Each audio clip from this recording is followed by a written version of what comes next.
Hello students, good evening. विद्युत चुंबकीय तरंगें, इसमें हमने दो लेक्चर्स पे अध्ययन किया है। मतलब दो पार्ट हमने कर लिए हैं। दूसरे पार्ट के अंत में हम एनसीईआरटी बुक के क्वेश्चन नंबर 1 को सॉल्व कर चुके थे।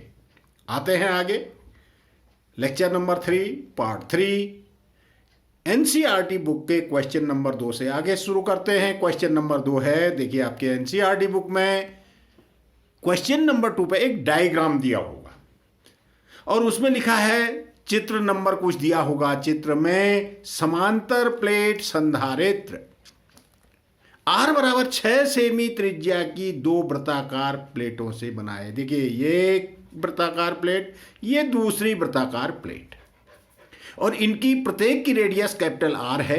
कैपिटल आर ये 6 सेंटीमीटर। 6 सेंटीमीटर का मतलब मैंने लिख दिया है, r is equal to 6 centimetre का मतलब 6 इंटू 10⁻² मीटर।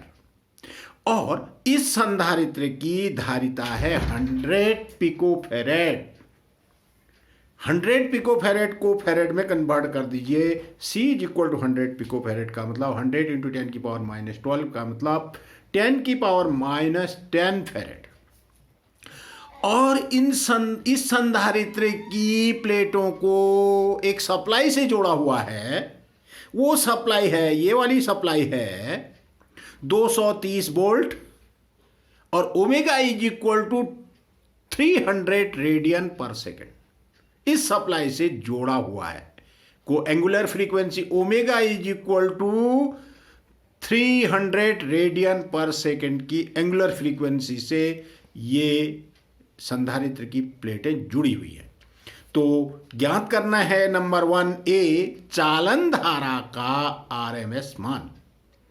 तो चालन धारा का आरएमएस जो जो चीजें हमको दी हमने नोट कर ली हैं। V is equal to VRMS 230 volt हो गया, और एंगुलर फ्रीक्वेंसी सोर्स की है 300 रेडियन पर सेकेंड।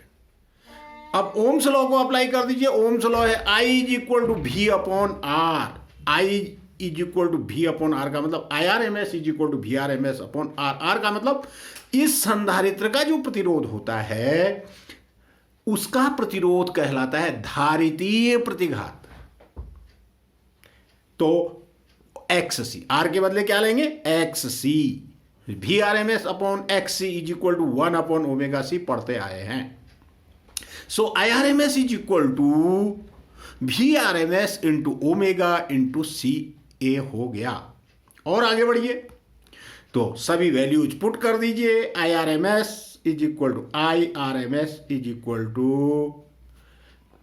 VRMS 230 इंटू 300, और C है 10⁻10। इस सब को मल्टीप्लाई 3 तिया 9, 3 दूना 6, 6.9 इंटू 10⁻6 एम्पियर आ गया। और -6 एम्पियर होता है माइक्रो एम्पियर। तो ये ए पार्ट आ गया। IRMS is equal to 6.9 micro ampere. और दूसरा पूछ रहा है, क्या चालन धारा विस्थापन धारा के बराबर है? किसी भी धारितीय परिपथ में, जब किसी परिपथ में संधारित्र होता है, संधारित्र की प्लेटों के बाहर चालन धारा होती है और प्लेटों के बीच विस्थापन धारा होती है। वही चालन धारा किस में कन्वर्ट हो जाती है? विस्थापन, डिस्प्लेस होती है।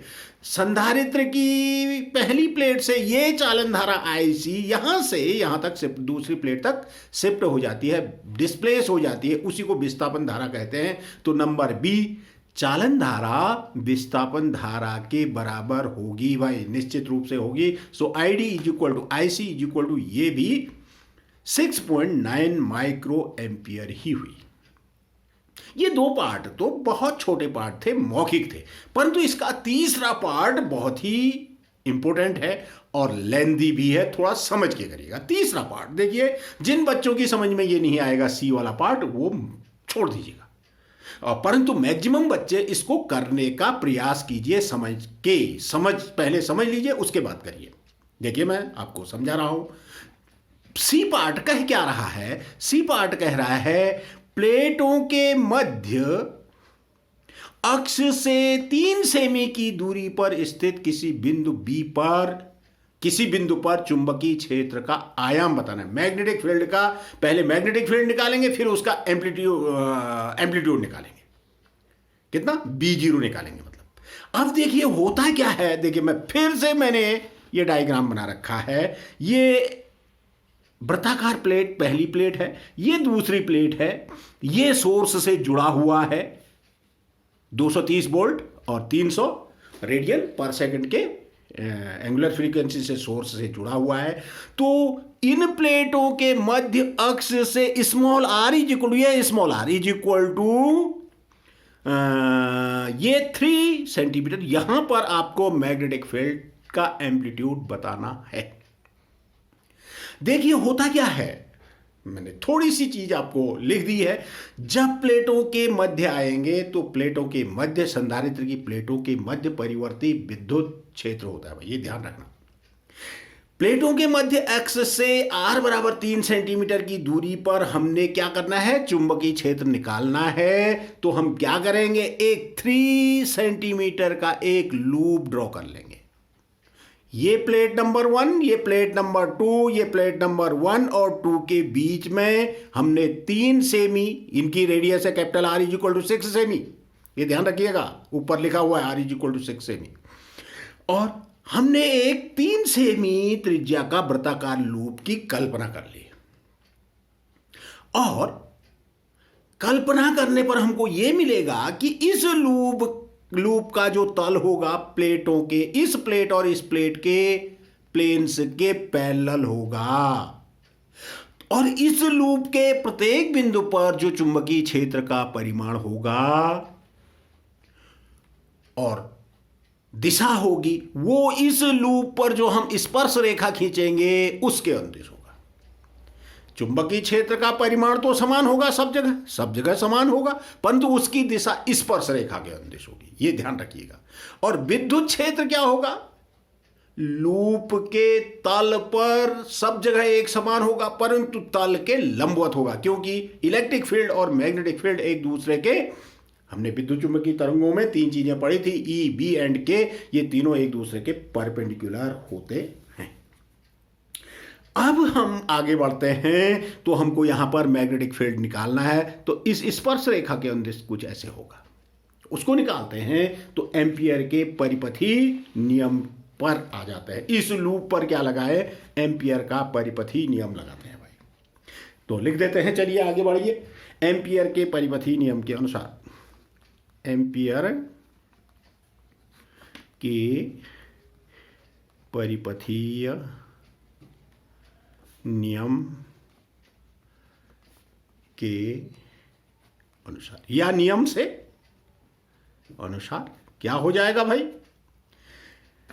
इस लूप पर लगाते हैं, क्लोज्ड लूप है, किसी वृत्ताकार पथ, धारावाही पथ है, उसके परिधि पे स्थित किसी अल्पांश पर हम जाएंगे, dl लंबाई का अल्पांश लेंगे, इस लूप के सरकमफ्रेंस पे जाएंगे, बंद पथ की सीमा रेखा पर चुंबकीय क्षेत्र का रेखीय समाकलन, उसमें प्रवाहित धारा का μ0 गुना होता है। तो B dot dl is equal to μ0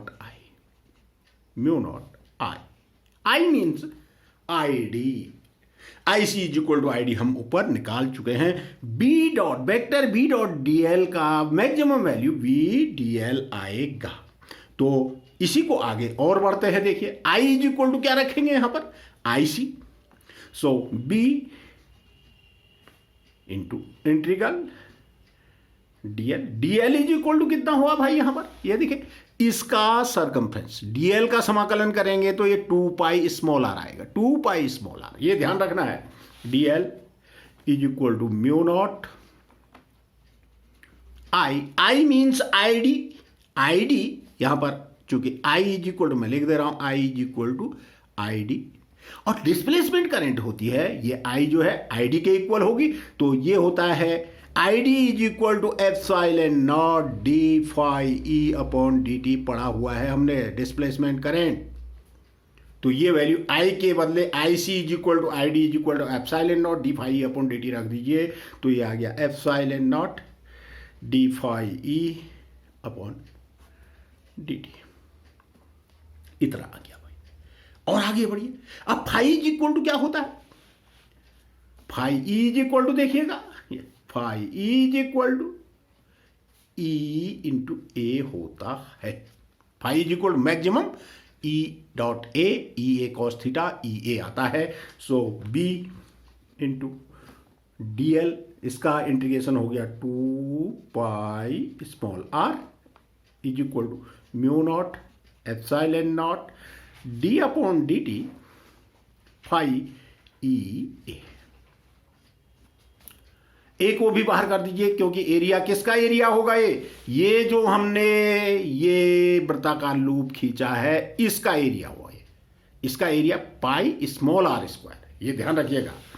तो यहाँ पर b into 2 pi are is equal to mu not epsilon not a into d e upon D t बच गया। अब देखिए ई संधारित्र की प्लेटों के बीच जो विद्युत क्षेत्र होगा, यहां दो समांतर प्लेटों के बीच हमने इलेक्ट्रिक फील्ड फर्स्ट चैप्टर में पढ़ा था, इलेक्ट्रिक फील्ड इंटेंसिटी वाले चैप्टर में, सब बच्चों को याद होना चाहिए। तो हमने E इज इक्वल टू क्या निकाला था, सिग्मा अपॉन एप्सिलॉन नॉट, और sigma is equal to Q upon A के बदले ए डैश करिए, क्योंकि दो एरिया आ रहे हैं। ए डैश का मतलब इन प्लेट्स का एरिया है भाई, area pi capital are square.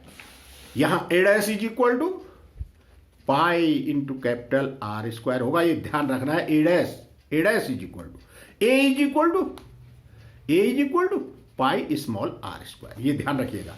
So B dot B into 2 pi are is equal to mu not epsilon not, A की वैल्यू होगी यहाँ पर pi small are square D upon D T, और E की value है Q upon A dash epsilon naught, इतना आया भाई, थोड़ा ध्यान से समझिएगा।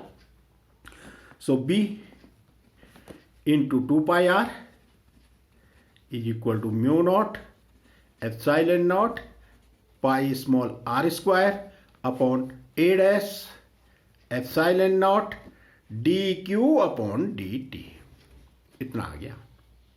और यहां पर D Q upon D T क्या है, I C is equal to I D, I है मतलब आई आर एम एस है, ये आई आर एम एस है भाई, ध्यान रखिएगा, ये है I R M S means I D. So b, अब क्या क्या चीजें कैंसिल हो रही हैं देखिए, पाई से पाई कट गया, आर से स्मॉल आर कट गया, एप्सिलॉन नॉट कट गया, तो 2 नीचे आएगा, बी इज इक्वल टू आ गया म्यू नॉट, पाई तो कट गया, small r upon a means pi capital are square, और ये 2 भी नीचे आ गया, एप्सिलॉन नॉट कट गया है, D Q upon D T, ये I D means I D is equal to I C is equal to I R M S हुआ। और आगे बढ़िए, इसको हमने ये बी निकाला भाई, परंतु हमको क्या निकालना है, मैग्नेटिक फील्ड का एम्पलीट्यूड निकालना है, amplitude. So B not is equal to mu naught small R 2 pi capital are square I naught, I के बदले आई नॉट रखेंगे, और I naught is equal to I R M S is equal to I naught upon √2। So I naught is equal to √2 I R M S होता है भाई, I R M S means I means I D. So B not is equal to, ये देखिए B not is equal to आ गया अब आपका mu naught, एक बारी और इसको रख लेते हैं R into √2 I R M S means I D upon या आई सी, जो भी कहना चाहें, अपॉन 2 पाई आर स्क्वायर, सब वैल्यूज पुट कर दीजिए।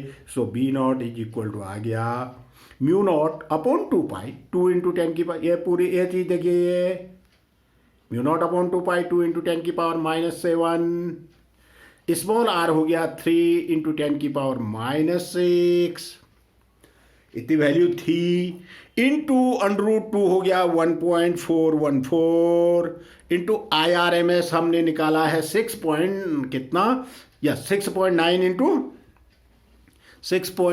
10 की पावर -6 एम्पियर। 3 इंटू 10 की पावर -2 मीटर था भाई, 3 सेमी का मतलब 3 इंटू 10 की पावर -2 अपॉन आर स्क्वायर है 6 इंटू 10 की पावर -2 का होल स्क्वायर।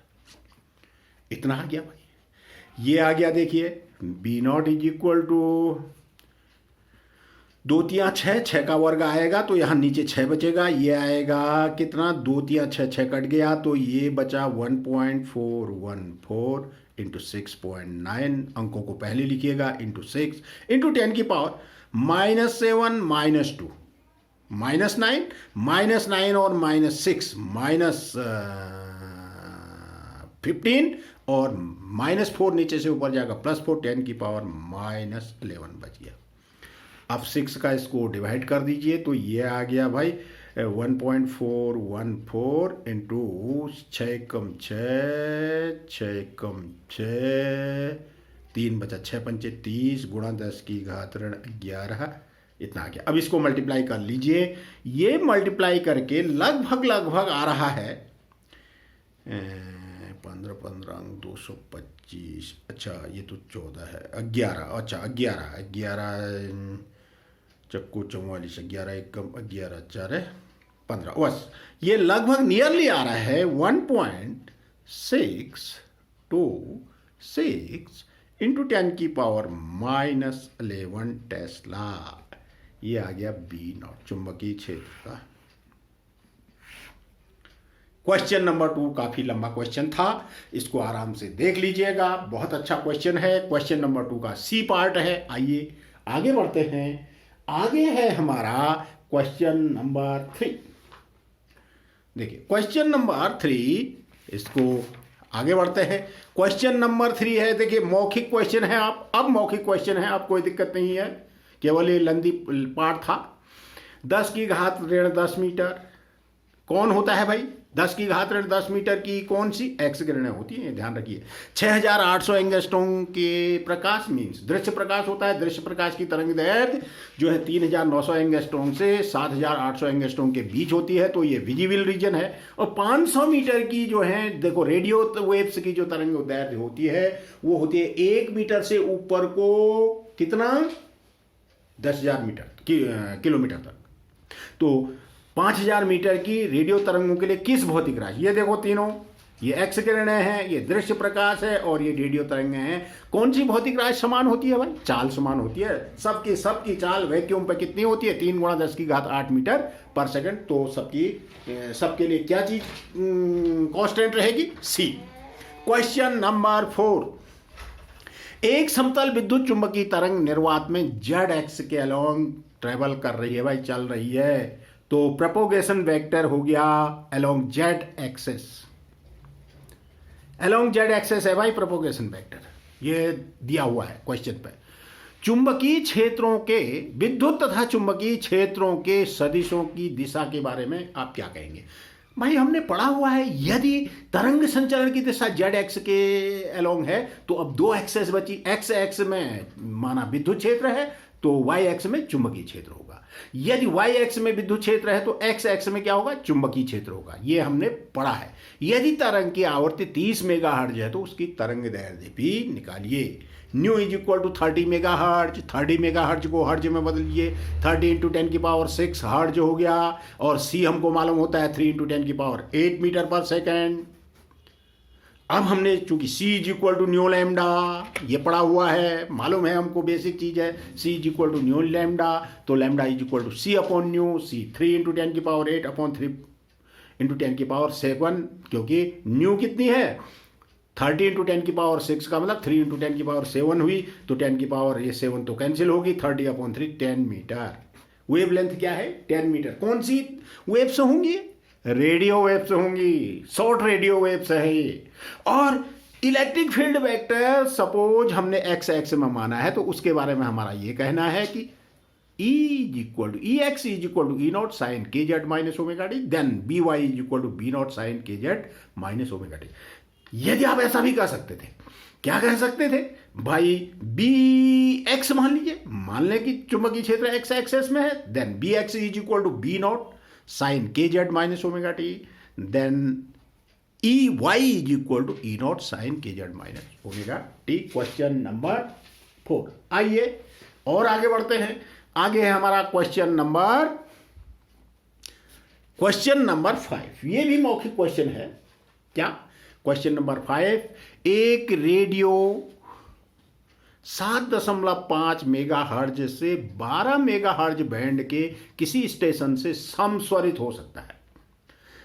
संगत तरंग दैर्ध्य बैंड निकालिए। मतलब फ्रीक्वेंसी बैंड दिया है 12 मेगाहर्ट्ज से 7.5 मेगाहर्ट्ज, मीन्स ये डिफरेंस हो गया 4.5 मेगाहर्ट्ज जो है डिफरेंस है। So nu one is equal to 7.5 into 10 की पावर प्लस 6 हर्ज हो गया। मेगा हर्ज को हर्ज में बदल दीजिए, और nu two is equal to 12 into 10 की पावर 6 हर्ज हो गया। और रेडियो वेव्स की जो स्पीड हुई वो सी हुई, क्योंकि विद्युत चुंबकीय तरंग के किसी भी पार्ट के लिए सी कांस्टेंट रहता है, वो सी वेलोसिटी स्पीड से चलता है, तो 3 इंटू 10 की पावर 8 मीटर पर सेकेंड। तो इस 7.5 मेगाहर्ट्ज के लिए वेवलेंथ निकालिए। Lambda is equal to c upon nu होता है, so lambda 1 is equal to c upon nu 1। 3 into 10 की पावर 8 अपॉन 7.5 इंटू 10 की पावर 6। इसको कैलकुलेट कर दीजिए। 10 की घात 6 तो कैंसिल होगी। 300 बट्टा 7.5, 3000 बट्टा 75 का मतलब 75 चक्को 300 होता है, और 40 मीटर आ गया लैम्डा 1। मतलब कम तरंग दैर्ध्य के लिए, कम आवृत्ति के लिए तरंग दैर्ध्य का मान अधिक होगा। अब अधिक आवृत्ति वाला बैंड पे चलिए, अधिक आवृत्ति वाले पे चलते हैं। तो nu two is equal to जब 12 गुणा 10 की घात 6 mega hertz, then lambda 2 is equal to c upon nu two 3 into 10 की पावर 8 अपॉन 12 इंटू 10 की पावर 6। तो ये 10 की घात 2 तो कट गया, 300 बट्टा 12, 12 दूना 24, और 6 12 पंचे 60, 25 मीटर। तो लैम्डा जो मीटर बैंड आ गया वो कहाँ से कहाँ तक आ गया भाई? 40 मीटर से 25 मीटर तक। Question number 6। आगे बढ़ते हैं। एक आवेशित कण अपनी ये सब मौखिक क्वेश्चन है भाई, अपनी माध्य साम्यावस्था के ऐसे छोटे छोटे क्वेश्चन पूछे जाते हैं। दोनों ओर 10 की पावर 9 हर्ज आवृत्ति से दोलन कर रहा है। दोलक द्वारा जनित विद्युत चुंबकीय तरंगों की आवृत्ति तो रिजोनेट करेगा तो ईएम तरंगों की जो आवृत्ति होगी वो कंपित आवेश की आवृत्ति के बराबर होगी। सीधा सा मतलब आधे मिनट का काम है। तो ईएम वेव्स की जो फ्रीक्वेंसी होगी 10 की पावर 9 हर्ज ही होगी। आइए क्वेश्चन नंबर 7। क्वेश्चन नंबर 7 है, निर्वात में एक आवर्त विद्युत चुंबकीय तरंग के चुंबकीय क्षेत्र वाले भाग का आयाम B0 is equal to 510 nano tesla है। तरंग के विद्युत क्षेत्र वाले भाग का आयाम मतलब E0 बताना है। यह भी बेसिक चीज है। देखिए, हमने जो विद्युत चुंबकीय तरंग की चाल है C इज इक्वल टू 2 फार्मूले हमने पढ़े हैं। एक तो C is equal to E0 upon B0 पढ़ा है, और एक पढ़ा है C is equal to 1 upon underroot mu not epsilon not. ये दोनों को याद रखिएगा। कभी कभी ये छोटे 1 मार्क्स के क्वेश्चन आ जाते हैं। तो B0 510 नैनो टेस्ला को टेस्ला में बदलो, नैनो में 10 की पावर 9 होता है, 510 गुणा 10 की घात ऋण 9 हो गया। ये E0 हमको निकालना है। C is equal to 3 into 10 की पावर 8 मीटर पर second. So C is equal to E0 upon B0, E0 is equal to C into B0। C 3 into 10 की पावर 8 इंटू 510 गुणा 10 की घात ऋण 9 हो गया। तो ऋण 1 बचा, ये 0 से ऋण भी गया। 3 गुणा 51 हो गया, 3 एकम 3, 3 पंचे 15, 153 आ गया। ये वोल्ट पर मीटर या न्यूटन पर कूलम, जो कहना चाहें आप। ये भी मौखिक क्वेश्चन था। एक क्वेश्चन और बच गया है आपका जो एग्जामिनेशन में आज, क्वेश्चन नंबर 8। ये देखिएगा क्वेश्चन नंबर 8, इसको थोड़ा सा ध्यान से देख लीजिएगा। ये इंपॉर्टेंट क्वेश्चन है क्योंकि इसमें बहुत सारी चीजें पूछी हैं, तो इसको थोड़ा ध्यान से देखिएगा। कल्पना कीजिए कि एक विद्युत चुंबकीय तरंग के विद्युत क्षेत्र का आयाम E0 is equal to 120 newton पर कूलम। ई डॉट दिया है और इसकी फ्रीक्वेंसी दी है 50 मेगाहर्ट्ज। मेगाहर्ट्ज को हर्ट्ज में बदल लेंगे आप। आपसे पूछा है नंबर 1 बी नॉट पूछा है, ओमेगा पूछा है, तरंग संचरण वेक्टर के पूछा है और लैम्डा पूछी है। और बी भाग में पूछा है ई और बी के लिए व्यंजक प्राप्त करने हैं। अब देखिएगा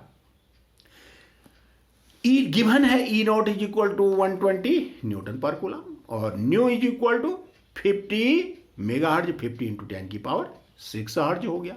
और सी हमको मालूम ही होता है 3 इंटू 10 की पावर। ये तीन चीजें हमको नोन हैं।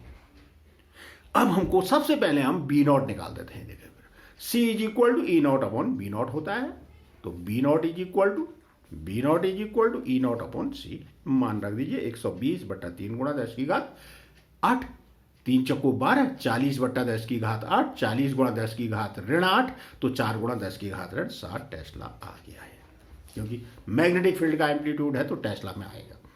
Omega is equal to 2 pi nu, 2 into 3.14 into nu हमको दिया है 50 इंटू 10 की पावर 50 इंटू 10 की, इसको 5 इंटू 10 की पावर 7 कर लीजिए। 5 इंटू 10 की पावर 7 हो गया है। तो ये आ गया 5 दूना 10, तो 8 आ गया। 3.14 इंटू 10 की पावर 8 रेडियन पर सेकंड, ये भी आ गया। Now lambda is equal to c upon nu, c 3 into 10 की पावर 8 और न्यू हमको दी है 5 इंटू 10 की पावर 7, तो 7 पावर से कैंसिल होगी। 30 अपॉन 5 6 मीटर। ये भी रेडियो वेव आ रही है भाई, ये भी विद्युत चुंबकीय तरंग का रेडियो वाला शॉर्ट रेडियो वाला पोर्शन है। और तरंग संचरण vector k is equal to 2 pi by lambda into 2 pi by lambda होता है के, ये तरंग संचरण vector. So 2 pi by lambda हमारा कितना है, लैम्डा इज इक्वल टू हमने अभी निकाल दिया 6 मीटर, तो पाई बाई 3 3.14 अपॉन 3 मीटर में आएगा। वो मीटर में था लैम्डा, तो ये आ गया के इज इक्वल टू 1.3 एकम 3 3 0 3 पंच लगभग पर 1.05 पर मीटर।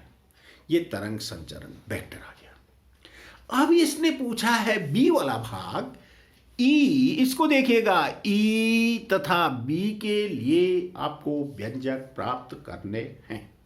ई और बी के लिए व्यंजक प्राप्त करने हैं, तो हम क्या करते हैं, मान लिया कि विद्युत चुंबकीय तरंग एक्स एक्स के अनुदिश चल रही है या विद्युत चुंबकीय तरंग वाई एक्स के अनुदिश चल रही है या जेड, कोई एक मानोगे। हमने क्या मान लिया, सपोज एक्स एक्स के अलोंगे ट्रेवल कर रही है, तब क्या होगा, विद्युत क्षेत्र वाई में होगा तो चुंबकीय क्षेत्र किस में होगा, जेड में होगा। यदि विद्युत क्षेत्र जेड में होगा तो चुंबकीय क्षेत्र किस में होगा, वाई एक्सेस में होगा। ये ध्यान रख लीजिएगा।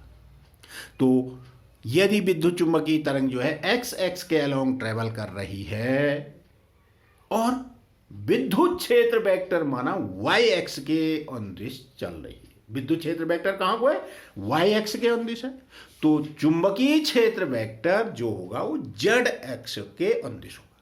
तब हमको इक्वेशन से मालूम है, क्या इक्वेशन से मालूम है, e Y is equal to E not sine के एक्स, के तरंग संचरण एक्स एक्स माना है हमने, के एक्स माइनस ओमेगा टी मान रख दीजिए। ई नॉट है 120 न्यूटन पर कूलम हमने निकाला हुआ है, साइन के की वैल्यू पुट कर दीजिए, के हमने 1.05 निकाला है, x minus omega T, omega है 3.14 निकाला है ऊपर, ओमेगा इज इक्वल टू ये निकाला है, देखिए 3.14 इंटू 10 की पावर 8 रेडियन पर सेकंड निकाला हुआ है, तो 3.14 इंटू 10 की पावर 8 टी आ गया, ये ई वाई। ऐसे ही B Z is equal to B naught sine के X minus omega T, B naught का वैल्यू पुट कर दीजिए, के का वैल्यू पुट कर दीजिए, ओमेगा की वैल्यू पुट कर दीजिए। बी नॉट है 4 इंटू 10 की पावर माइनस 7 अभी हमने निकाला हुआ है, साइन के 1.05 एक्स माइनस ओमेगा हमने निकाला है 3.14 इंटू 10 की पावर 8। ये विद्युत क्षेत्र और चुंबकीय क्षेत्र के मान आगे, एक को हमने वाई में मान लिया, दूसरे को हमने जेड में मान लिया। लगभग जिस प्रकार के क्वेश्चन आपके एग्जामिनेशंस में आते हैं, लगभग हमने ये प्रयास किया कि सभी चैप्टर्स में आपको एनसीईआरटी बुक के जो एडिशनल क्वेश्चंस हैं उनको छोड़ के लगभग हमने कंप्लीट करे। और जिन चैप्टर्स में हमको लगता था कि अतिरिक्त अभ्यास के कुछ क्वेश्चन बहुत ही महत्वपूर्ण हैं, उनको भी आपके सामने डिस्कस करा। प्रिय विद्यार्थियों, ये पहली बुक आपकी कंप्लीट हो चुकी है। पहली बुक में A to Z सिलेबस, कोई भी चीज आपकी छूटी नहीं है। जो बुक्स में नहीं था उसके अलावा भी जो एग्जामिनेशंस में कभी कभी पूछ लिया जाता है, उन चीजों को भी मैंने आपको डिटेल से डिस्कस करा, आपके साथ शेयरिंग करी, साझा करा आपके साथ। अब आप लोगों का काम है कि इस पहली बुक को अच्छे से तैयार कर लेना। क्या क्या डेरिवेशंस आते हैं, कैसे कैसे क्वेश्चंस आते हैं, पिछले ईयर्स में कैसे कैसे क्वेश्चंस बोर्ड एग्जामिनेशंस में पूछे हुए हैं, जो कंपटीशन होते हैं उसमें कैसे क्वेश्चंस पूछे गए हैं, उसकी तैयारी आप लोग अच्छे से कर लेंगे। पहली बुक कंप्लीट हो गई है। देखिए, जो क्वेश्चन पेपर आता है लगभग 85 मार्क्स का आता है, परंतु आपको 85 में से केवल अटेम्प्ट करना होता है 70 मार्क्स का। लगभग आपने 40 to 42 मार्क्स का स्टडी कर लिया है, इतना ही और करना है। 42 मार्क्स में से आपको 35 मार्क्स अटेम्प्ट करने हैं, तो 35 मार्क्स आपका कंप्लीट हो गया है। अब हम दूसरी बुक शुरू करेंगे। जैसे जैसे हमको समय मिलता जाएगा वैसे वैसे हम दूसरी बुक भी आगे बढ़ाते जाएंगे, क्योंकि ये जो समय है बहुत टिपिकल है। विद्यालय खुल नहीं पा रहे हैं, स्थितियां बड़ी विकट हैं, कोरोना के केसेज बढ़ते जा रहे हैं। 30 सितंबर तक हमारा स्कूल कॉलेज फिर से बंद हो गया है, परंतु हम ऑनलाइन स्टडी को जारी रखेंगे कंटिन्यूअसली। इवन हम छुट्टी के दिन भी ऑनलाइन क्लास से चलाएंगे। तो आप हमेशा तैयार रहिए।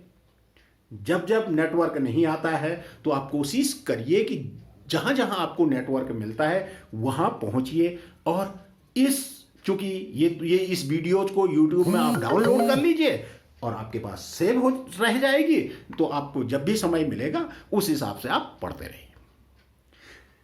एक चीज और आपके साथ शेयर करनी है मुझको, आप पहली बुक का पूरे नोट्स तैयार करके रखेंगे।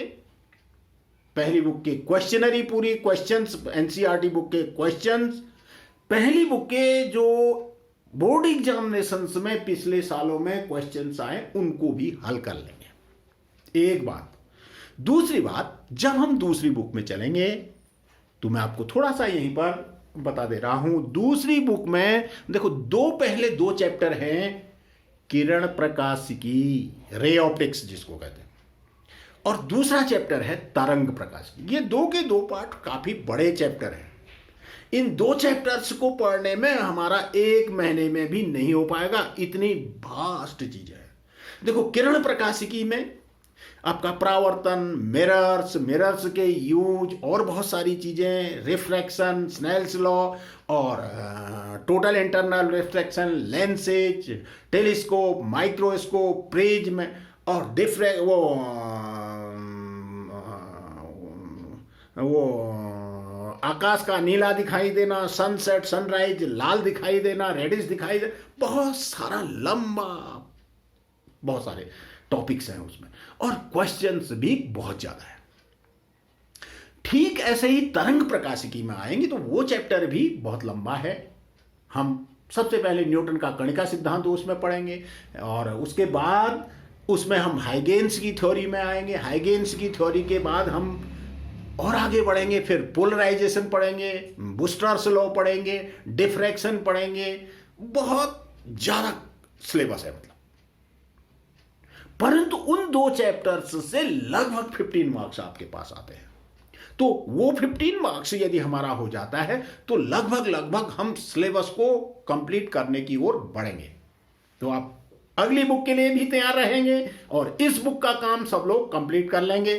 आज के लिए इतना ही। शेष नेक्स्ट बुक के साथ आपके साथ पेश होएंगे, उसका स्टडी करेंगे। धन्यवाद।